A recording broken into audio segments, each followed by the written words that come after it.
성도님들은 어떤 일을 할 때 얼마만큼의 확신을 가지고 사실 어떤 일들을 하십니까? 예를 들어서 사업하면 어, 성공할 수 있다. 이것에 대한 몇 프로의 확신을 가지고 어, 그 사업을 시작할까요? 예를 들어서 그런 겁니다. 제가 6월 달에 심장 수술을 했잖아요. 심장 수술을 하는데 수술을 하기 위해서는 수술 동의서에 사인을 하고 수술을 받는 거예요.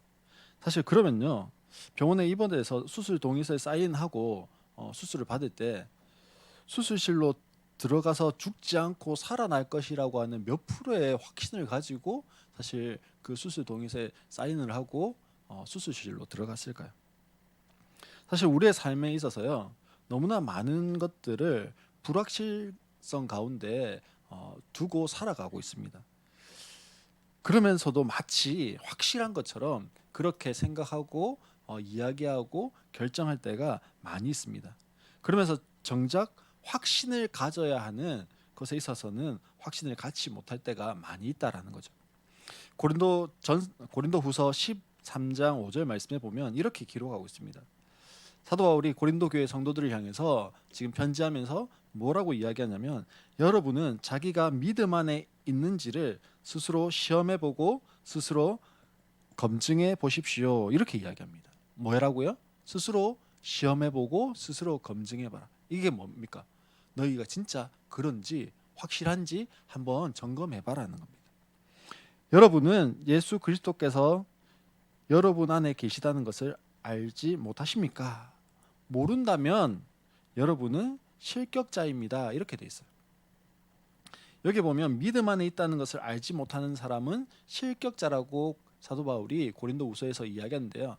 이 실격자라고 되어져 있는 것을 개역 개정에서는 버림받은 자다. 그렇게 되어 있습니다. 즉, 그걸 확인 안 하면요, 어떻게 될 수 있다고요?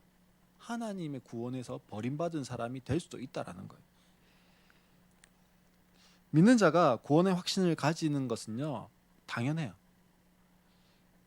또 필요한 일이에요. 왜냐하면 이 구원의 확신이 있다라고 하는 것이 우리로 하여금 어, 온전한 평안과 기쁨을 주기 때문에 그렇습니다. 근데 우리 안에 구원의 확신이 없잖아요. 그러면 우리 안에 온전한 평안과 기쁨이 있을 수 없습니다. 또 실제적으로는요, 그리스도인으로서 힘있게 사역할 수도 없게 만들어요. 한번 생각해 보세요. 나도 이게 내가 구원받았나 구원받지 않았나 긴가민가 한데 어떻게 예수님을 힘있게 전할 수가 있겠습니까? 나도 모른다 이렇게 하면서 전할 수는 없잖아요. 또 나의 물질을 걸고 나의 시간을 걸고 나의 인생을 걸고 나의 목숨을 걸 수가 있겠습니까? 절대로 그렇게 할 수 없는 거예요. 그러니 적당히 교회 다니고 적당히 헌금하고 적당히 봉사하고 적당히 하는 겁니다. 그러니 구원의 확신이요, 필요한 거예요. 여기서 질문이 있습니다. 구원의 확신이 없으면 구원받을 수 없을까요? 서영아, 구원의 확신이 없어. 근데 구원받을 수 있을까? 그러게요. 예.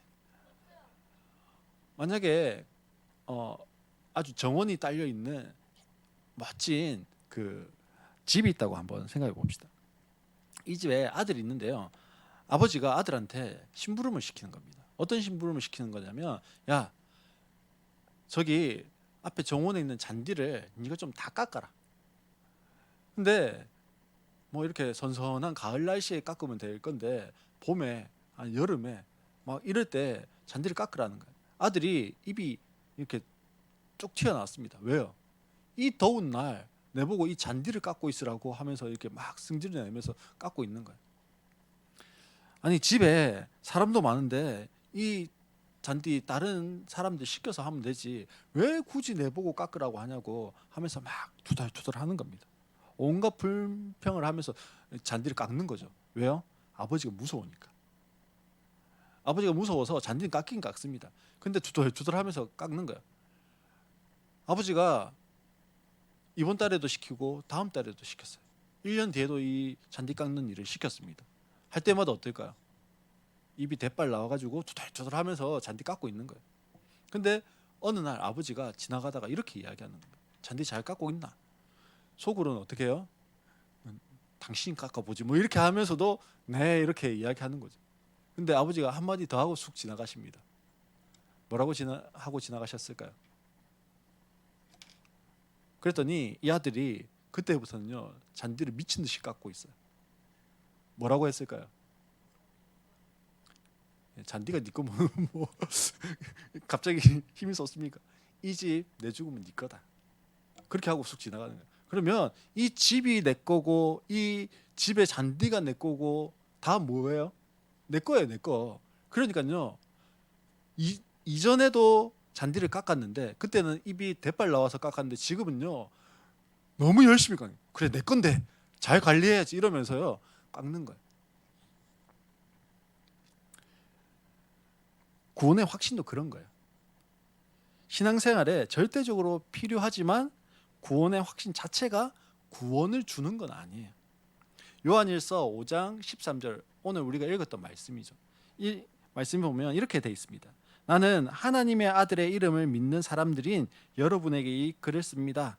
그것은 여러분이 영원한 생명을 가지고 있다는 것을 알게 하려는 것입니다. 이렇게 지금 이야기합니다. 지금 사도 요한이요. 요한일서를 쓴 목적을 지금 말하고 있는 거예요. 요한일서를 왜 썼다고요? 요한일서의 수신자들인 여러분들이 나의 하나님의 아들의 이름을 믿는 사람들인 여러분들에게 이 글을 쓰고 있다라는 거죠. 요한일서에 이 수신자들 중에는요 예수 믿는 사람들이 분명히 있었어요. 교회 다니는 사람들이죠. 쉽게 말하면. 근데 뭐가 없는 사람들이 있었어요? 구원의 확신이 없는 사람들이 있었습니다. 그래서는 안 되잖아요. 교회 다니는데 예수 믿는데 구원의 확신이 없어요. 그러면 안 되기 때문에 요한이 뭐 한 거예요? 편지를 쓴 거예요. 그래서 무엇 하려고요? 구원의 확신을 심어 주려고 지금 이 요한 1서라고 하는 서신을 쓰고 있다라고 하는 것을 지금 그 1서의 제일 마지막 부분에 이야기를 하고 있는 겁니다. 그러면 구원의 확신은 있어야 할까요? 없어도 될까요? 구원의 확신 자체가 구원받는데 문제가 있는 게 아니라고 했잖아요. 그러면 구원의 확신이 있어야 될까요? 없어도 될까요? 우리가 잘 아는 그 이단 가운데요 구원파라고 있습니다. 그러니까 한때 뭐 그 TV에 떠들썩했죠.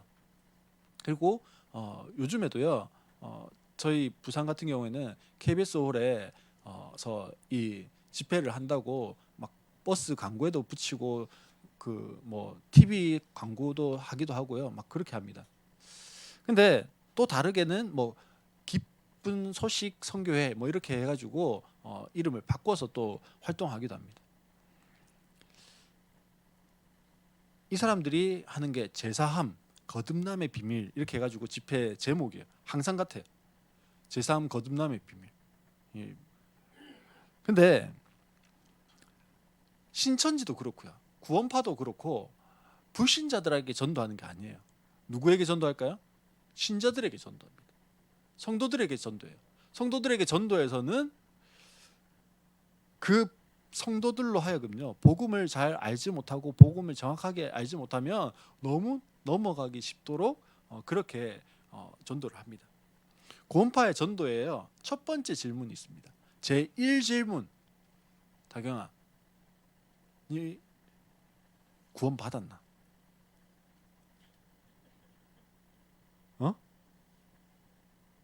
이게 1질문이에요. 사실 이 1질문에 대답하지 못하는 사람들이 많습니다. 뭐 이걸 당신 구원 받았습니까? 이 말을 오늘 죽으면 천국 갑니까? 뭐 이제 그 전도 책자에 보면 나와 있는 거예요. 전도 폭발이나 이런 거에 보면. 사실 권사님인데요.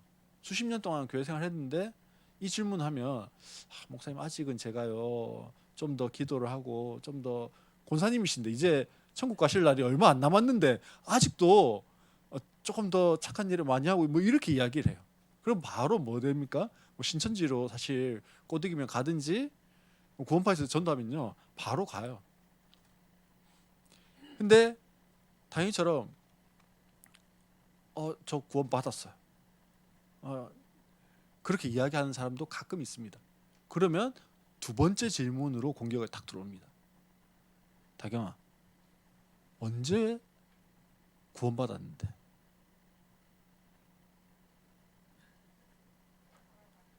살아가면서. 네 생일 언젠데? 3월 28일. 생일은 첫 번째 태어난 생일은 정확하게 알고 있는데 네가 영적으로 새롭게 태어난 날인 구원받은 날을 모르는 게 말이 되나? 요게 구원파가 하는 두 번째 질문입니다. 그래서 사실 할 말이 없어요. 말문이 탁 막힙니다.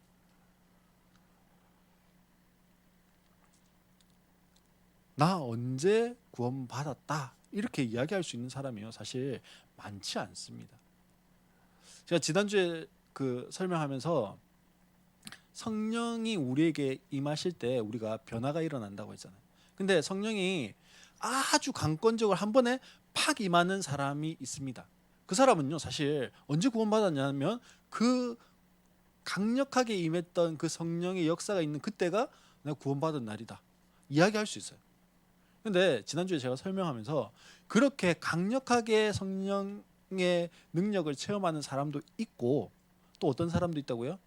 성령이요 살랑살랑 이게 조금 왔다가 또 가셨다가 또 조금 성령이 우리에게 터치를 조금 하셨다가 또 가시고 이런 사람도 있습니다.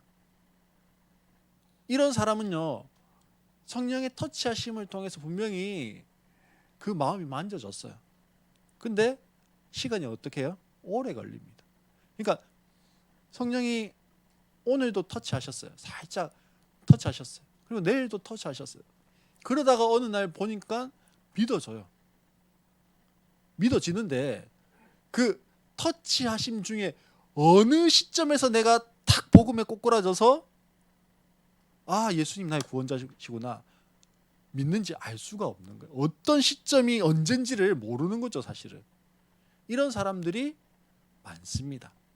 그러니 이 구원파에서 이야기하는 네가 언제 구원받았는데 구원받은 날짜가 언젠데 라고 물으면 몰라요. 근데 난 믿기는 믿어.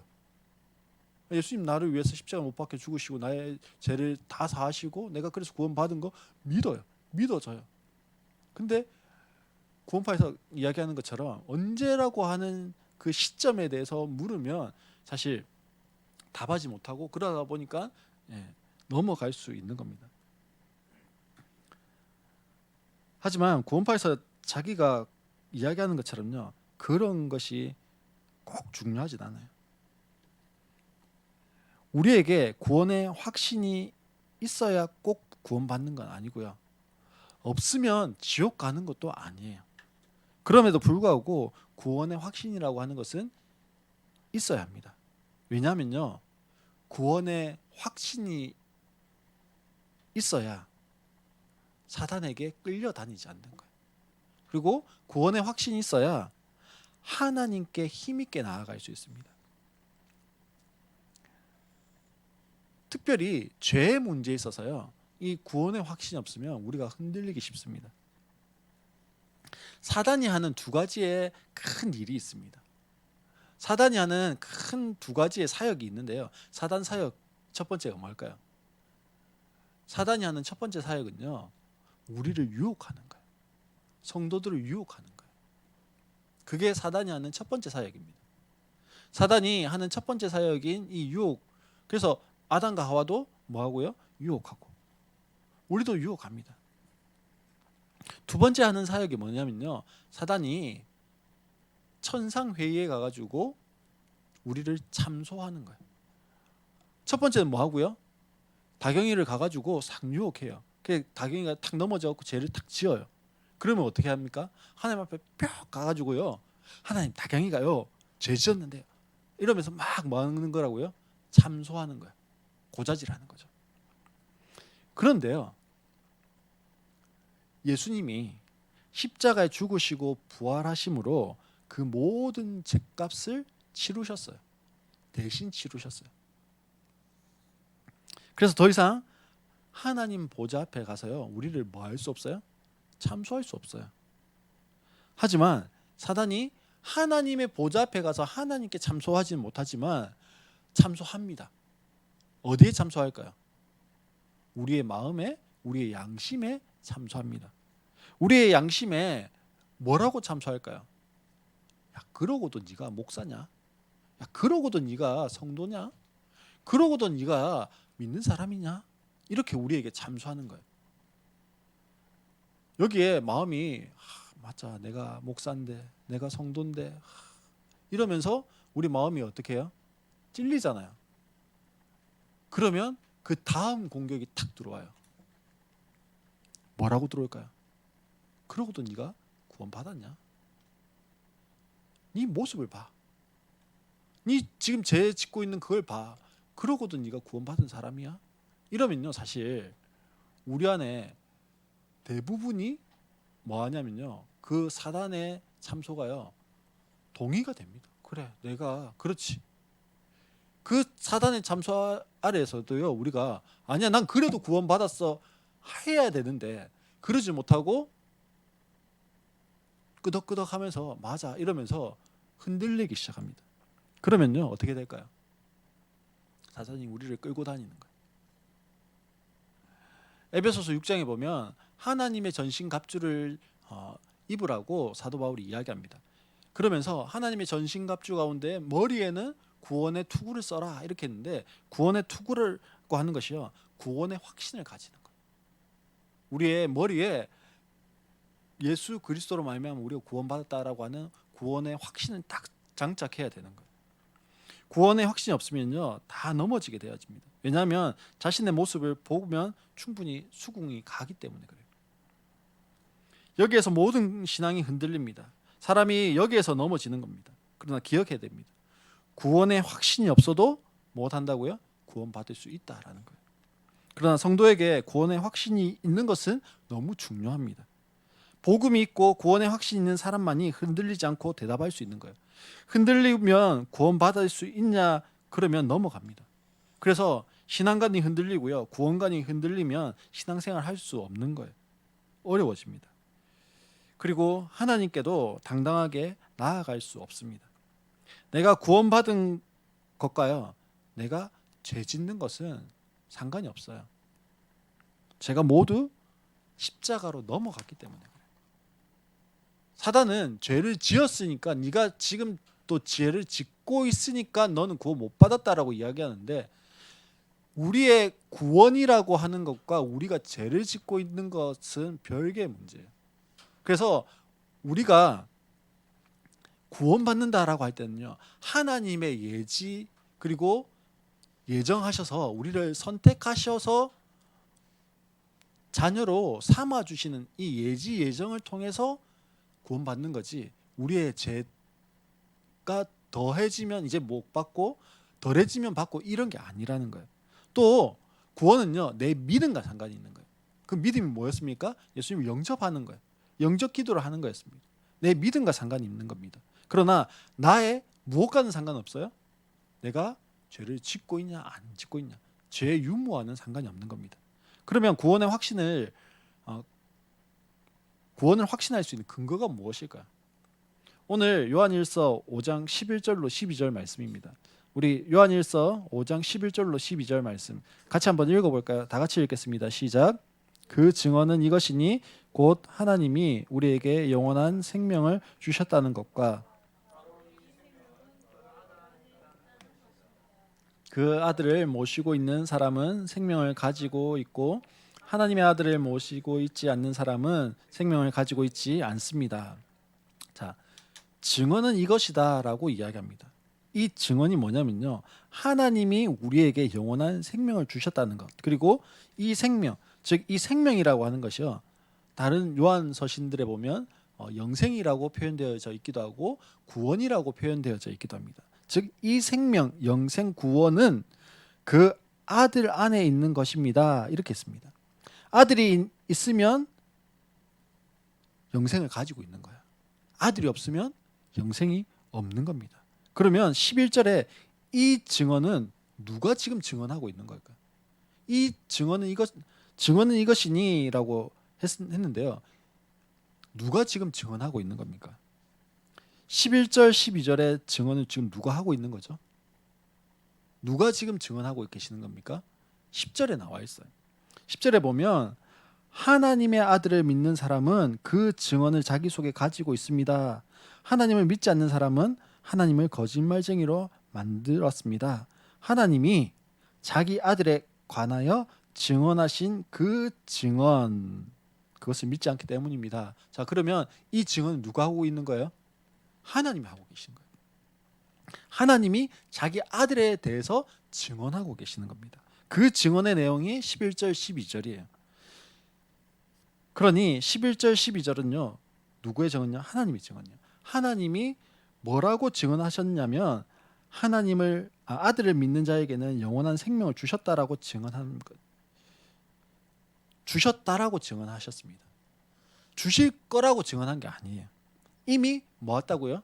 주셨어요. 우리는 이미 뭐 한 거예요? 받았어요. 어떻게 하면요? 아들을 믿으면 생명이 있고 아들을 안 믿으면 생명이 없어요. 그래서 그 말을 아버지가 지금 하시고 계시는 겁니다. 이 아버지는 어떤 아버지십니까?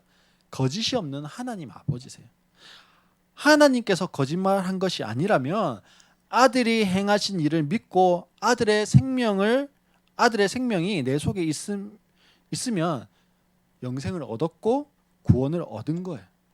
12절에서 그 아들을 모시고 있는 사람은 생명을 가지고 모시지 않는 사람은 생명을 가지지 않았다라고 했어요. 그러면 아들을 모신다라고 하는 게 뭘까요? 어떻게 하면 아들을 모시는 걸까요? 아들을 모시는 건요. 첫 번째로 예수가 그리스도시다. 이것을 믿는 사람이에요. 뭘 믿는 사람요? 아들을 모시는데 어떻게 하면 모신다고요? 예수가 그리스도시다라고 하는 것을 믿는 겁니다. 예수는요. 그리스도이십니다. 이게 복음이에요. 복음이 뭐라고요? 예수가 그리스도시다. 구약에서는 복음을요. 예수가 메시아다. 이게 복음이었습니다. 예수는요. 사람 이름이에요. 그리고 그리스도는 기름 부음을 받은 자라고 하는 뜻을 가지고 있습니다. 자, 그런데요. 이스라엘 사람들에게 기름 부음을 받았다라고 할 때 이 기름을 붓는 대상들이 있었습니다. 첫 번째는 왕, 두 번째는 선지자, 세 번째는 제사장. 즉, 이 사람들은요. 사명을 위해서 기름을 부었습니다. 그래서 기름을 부었단 말은 기름 부음을 받았다란 말은 내가 사명자다 이런 뜻입니다. 즉 예수님이 그리스도다라고 하는 것이 기름 부은 자다라고 하는 거였는데 그러면 예수님은 다른 말로 하면 뭐예요? 사명자다라는 거예요. 예수님은 사명자세요. 어떤 사명을 가지신 분이십니까? 예수님은요. 다른 것을 위한 사명자가 아니고 죄 문제 해결을 위한 사명자예요. 예수는요. 죄 문제를 위한 사명자로 이 땅에 오신 겁니다. 예수는 저희 백성을 자기 죄에서 구원할 자의 사명을 받으신 분이에요. 그러면 예수는 어떻게 죄의 문제를 해결하십니까? 십자가에서 내 죄를 대신해서 죽으심으로 그 죄의 문제를 해결하시는 사명자가 되신 거예요. 사람으로는 대신해서 죽을 수 없습니다. 왜냐하면 모든 사람이 자기 죄 때문에 죽어야 하기 때문에 그래요. 내가 누구를 대신해서 죽습니다 하지만 사실은 내 죄 때문에 죽는 거예요. 그래서 하나님의 아들의 그 출생이 아니면 불가능한 거예요. 그래서 하나님이 성령을 통해서 처녀의 몸을 빌어서 예수님을 이 땅에 보내주셨습니다. 자기 죄가 없는 상태로 사람의 죄를 대속하는 사명자로 이 땅에 보내주셨고 이것을 믿을 때 죄의 문제가 해결되어집니다. 그러면 죄 문제가 해결된 증거가 무엇일까요? 어떻게 하는 것이 내 죄의 문제가 해결되었어라고 하는 것을 알 수 있을까요? 성령이 오신 겁니다. 죄 때문에 성령이 떠나셨어요. 아담과 하와가 에덴 동산에서 쫓겨날 때 하나님의 성령도 이들을 떠났죠. 그리고는 어떻게 옵니까? 간헐적으로 한 번씩 오시는 거예요. 한 번씩 주의 신이 내게 임하시면 이러면서 한 번씩 성령이 오셨어요. 그리고 또 어떻게 합니까? 어떤 일 때문에 성령이 임했다가 떠나갑니다. 삼손을 보면 삼손이 주의 신에 감동되어 이렇게 표현되어지는데 그게 뭐예요? 성령이 임하셨어요. 그래서는 뭐 한 번에 1,000명도 죽이고 3,000명도 죽이고 하는 그런 일들을 하는 겁니다. 그리고는 또 어떻게 합니까? 떠나가고 나면 삼손이 무장해제되는 거예요. 근데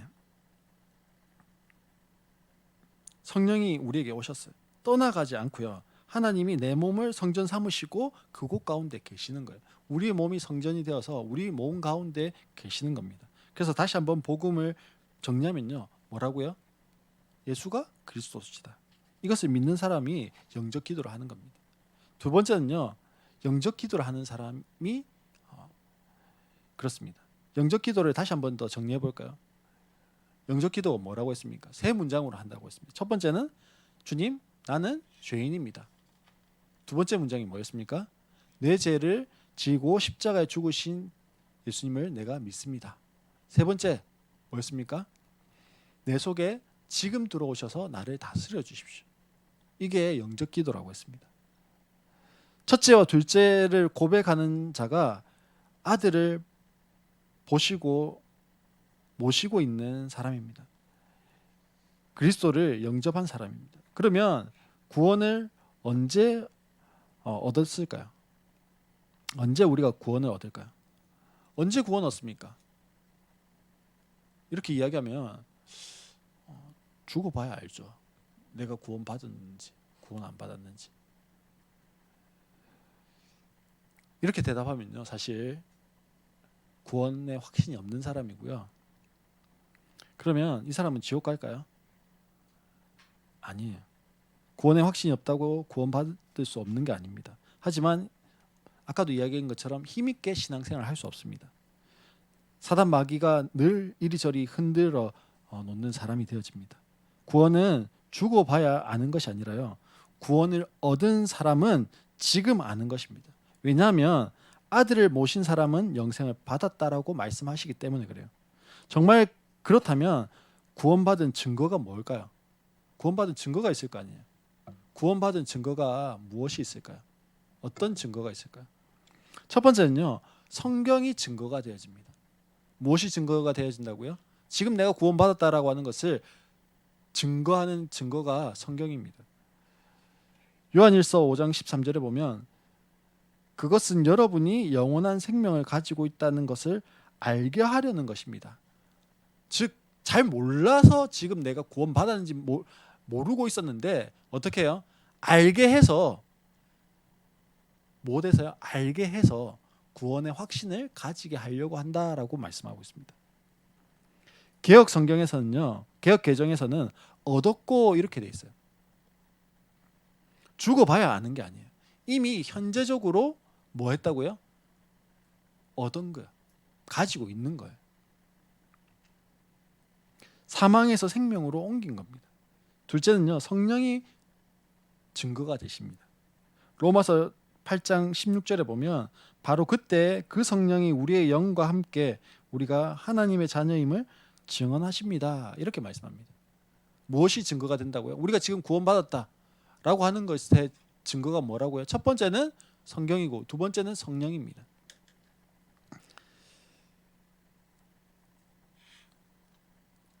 세 번째는요. 우리의 경험, 즉 내 삶을 통해서 알 수 있습니다. 내 안에 하나님의 뜻에 순종하려는 마음이 생기는 거예요. 말씀을 읽으면 그 말씀대로 살아보려고 하는 마음이 생기는 겁니다. 이게 구원받은 하나님의 백성에게 성령이 임하셔서 나타나는 증거들입니다. 요한복음 14장 15절에 보면 너희가 나를 사랑하면 내 계명을 지킬 것이다 말씀합니다. 말씀대로 살고 싶은 마음이 우리의 증거인 거예요. 반대로 내가 죄를 짓는 것은요. 사단의 자녀라는 증거예요. 내가 죄를 짓는 것이 무엇의 증거라고요? 사단의 자녀. 아니 목사님 그러면 나 어제도 죄 지었는데 그럼 나는 구원받은 사람이 아니에요? 여기 보면요. 그 죄를 짓는 것에 대한 그게 전부 다 현재 분사형이에요. 현재 분사란 말은 이전에도 지었는데 계속 뭐 하는 중인 거예요? 죄를 짓고 있는 중인 거예요. 그러니까 우리가 구원받고 변화된 삶을 살면 죄 지었다가 뭐 하는 거예요? 그 죄를 끊어내는데 그러다 또 넘어지긴 해요. 넘어지지 않는다라는 말이 아닙니다. 넘어져요. 그러다 또 다시 일어나고 은혜 가운데 다시 또 살아갔다가 또 넘어졌다 이 일을 하는 것인데 그게 아니라 현재 문서형이란 말은 계속해서 삶의 변화가 전혀 없이 그냥 이전부터 지금까지 계속 그 상태로 살아가는 것이 뭐라고요? 마귀의 사단의 자녀로 살아가고 있다는 거예요. 죄를 미워하고 죄를 이겨내는 힘을 주십니다. 그리고 또 의의 생활을 하게 하고요. 형제를 사랑할 수 있는 마음을 가지게 합니다. 이게 전부 다 어떤 겁니까? 내 삶을 통해서, 우리의 경험을 통해서 내가 구원받은 사람이다라고 하는 것을 증거해주는 증거가 되어집니다. 사랑하는 성도 여러분, 구원의 확신이 없으면 구원받을 수가 없습니까? 있습니다. 그럼에도 불구하고 구원의 확신이 있어야 된다라고 했어요. 구원의 확신이 있는 것은 중요합니다. 왜냐하면 구원의 확신이 있어야 어떻게 안 돼요? 사단에게 끌려다니잖아요. 그리고 구원의 확신이 있어야 하나님께 힘있게 나아갈 수 있습니다. 하나님의 사역을 힘있게 할 수 있어요. 구원을 확신할 수 있는 근거가 무엇입니까? 어디에서 그 확신을 찾을 수 있죠? 하나님께서, 선하신 하나님, 거짓이 없으신 하나님께서 증언하시고 계시기 때문에. 그럼 어떻게 아들을 모실 수 있습니까? 아들을 모시는 방법은 첫 번째 뭐라고요? 복음을 아는 거예요. 즉 예수가 그리스도시다라고 하는 이 복음을 아는 겁니다. 그리고 그 복음에 따라서 영적 기도를 하는 거예요. 마지막으로 구원받은 증거가 뭐라고요? 첫 번째는 성경이 증거가 된다고 했습니다. 두 번째는 성령이 증거가 되고요. 세 번째는 변화된 우리의 삶이 증거가 된다고 했습니다. 사랑하는 성도 여러분, 오늘 우리가 구원의 확신에 대해서 말씀을 나누었습니다. 구원의 확신은요, 없다고 구원 못 받는 게 아니지만 구원 받은 것에 대한 확신이 있어야 됩니다. 확신이 있을 때 우리의 삶이 하나님께 붙어 있고요. 하나님의 사역을 해갈 수 있고 사단에게 이리저리 휘둘리지 않을 수 있기 때문에 그래요. 이 한 주간 가운데도 이 구원의 확신이 더 명확해지고 견고하게 서 있는 가운데 한 주간 살아갈 수 있는 우리 모든 성도님들 되시기를 주의 이름으로 축원합니다.